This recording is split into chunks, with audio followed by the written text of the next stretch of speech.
As Beijing intensifies its pressure campaign on Taiwan, according to a report, China is getting ready to invade the self-ruled island with a fleet of ferries and civilian vessels. Right. Even though the People's Liberation Army lacks the number of amphibious landing craft, it could, however, bridge the gap with civilian vessels here. The civilian vessels could include dozens of gigantic roll-on, roll-off ferries that can each carry hundreds of armored vehicles. As per experts, civilian ferries could be a poor choice for such a massive operation, but at the same time, it can be very useful in transporting troops in masses across the Taiwan Strait after its coastal defenses are destroyed.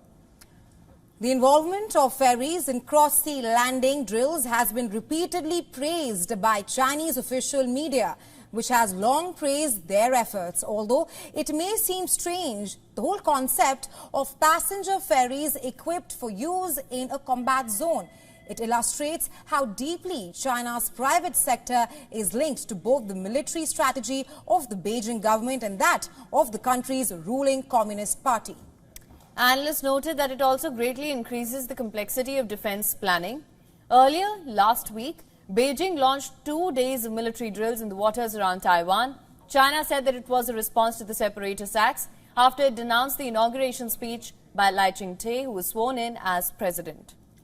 The drills were conducted in the Taiwan Strait, the north, south and east of Taiwan, as well as areas around the Taiwan-controlled islands.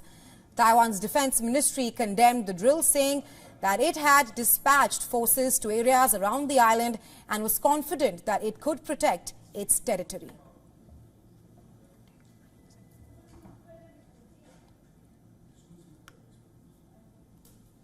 All right, for more on this, we're now being joined by Collins Chong, UK China Affairs Strategy and Security Expert, to discuss this further. Sir, thank you so much for joining us on World DNA. Thank you. Good morning. Sir, of course, I want to begin with this. Tensions between China and Taiwan, as you know, of course, are reaching a boiling point. And now latest report claims that China is preparing to send a fleet of ferries to invade Taiwan. This comes after China, of course, staged military drills, as we mentioned, around Taiwan. The question being, should Taiwan and the West now, considering how things are unfolding, be wary of China's civilian ferries likely to be used as their invasion fleet? Yeah, we have seen how China has incorporated the private sector for the past many years, at least for the past 5 years now, that we have seen how civilian ferries are being used and a lot of modifications to, having this dual usage, both for civilian and military users. And we have seen how the Chinese concept of military-civil fusion. And of course, this is not new. And of course, the Americans have been well aware of the potentiality of China using that as an added advantage to the option of invading Taiwan.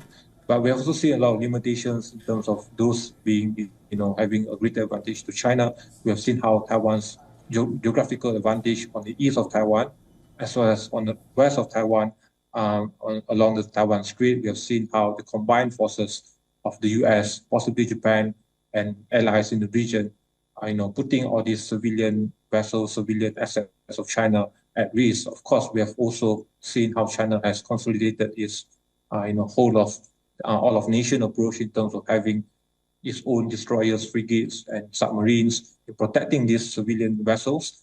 And of course, after destroying Taiwan's, defense, coastal defense capacities, but we have seen how amphibious assaults, amphibious landings are so complex, and it is difficult to see how the usage of these civilian vessels might have an added advantage for China, seeing how the combined deterrence and combined efforts by the US in deterring this, potential advantage being given by the vessels. Right. So you speak of how amphibious landing is complex, and China lacks the amphibious transport capacity which is required to conduct a cross-strait invasion.